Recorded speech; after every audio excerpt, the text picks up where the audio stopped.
You know what I've been thinking about lately? The other day I posted something on Instagram that sparked a lot of conversations. English isn't the world's language. Only about 1 in 10 people speak English as their first language. And yet we treat it like it's the default. Why? I don't think it's because we're trying to. I think it's because that's what being human is. We mistake what's familiar for what's universal. We all do it. We grow up thinking our family is normal, our city is normal, our traditions are normal, our way of communicating is normal. Until one day we step outside of our little bubble and realize, oh, this isn't the way, but it's a way. And I think the same thing happens with people. We assume the people in our lives right now are the only people who ever truly understand us. But are they? Years before Tony and I ever met, we were standing in the same room at a roller derby party in Bogotá, Colombia. Same night, same music, same people. He was there with his partner. I was there with my partner. We didn't meet. No conversation, no introduction, nothing. Just two people completely unaware that our stories would eventually collide.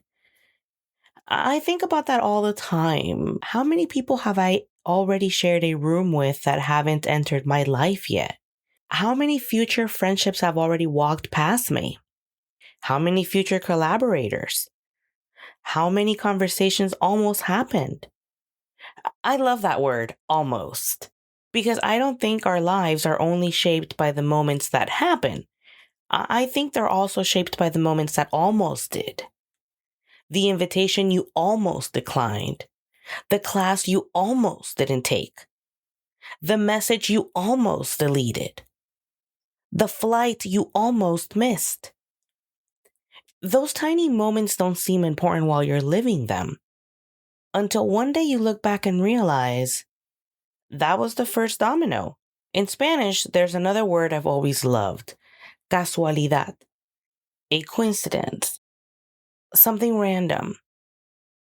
But I've always found myself drawn to CAUSAlidad, cause and effect.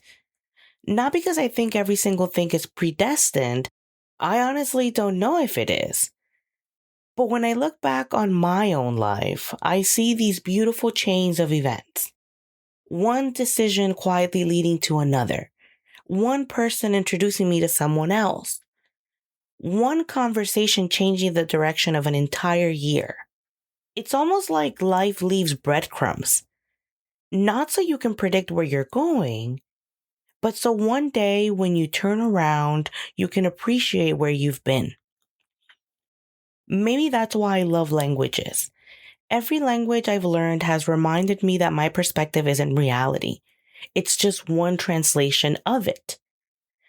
Every new language has introduced me to people I literally couldn't have connected with before. And not because they didn't exist, because we didn't yet have a shared language. And maybe that's true beyond words. Maybe curiosity is a language. Maybe generosity is a language. Maybe self-respect is a language. Maybe wonder is a language. Every language opens a different door. And maybe every version of ourselves recognizes different people. So instead of asking, who am I supposed to meet? Maybe a better question is, what am I learning to recognize? Because I have a feeling the world is full of people we've almost met, stories we've almost heard, lives that have quietly brushed against ours without either of us realizing it. And maybe that's what makes life so utterly beautiful, not knowing exactly how the story ends, but trusting that every chapter is introducing us to the next one, even when we don't recognize it yet. If this one hit, you know what to do. Share it with your friends, like, follow on TikTok, Instagram, all the platforms, and listen wherever you get your podcast. Till next time, dale.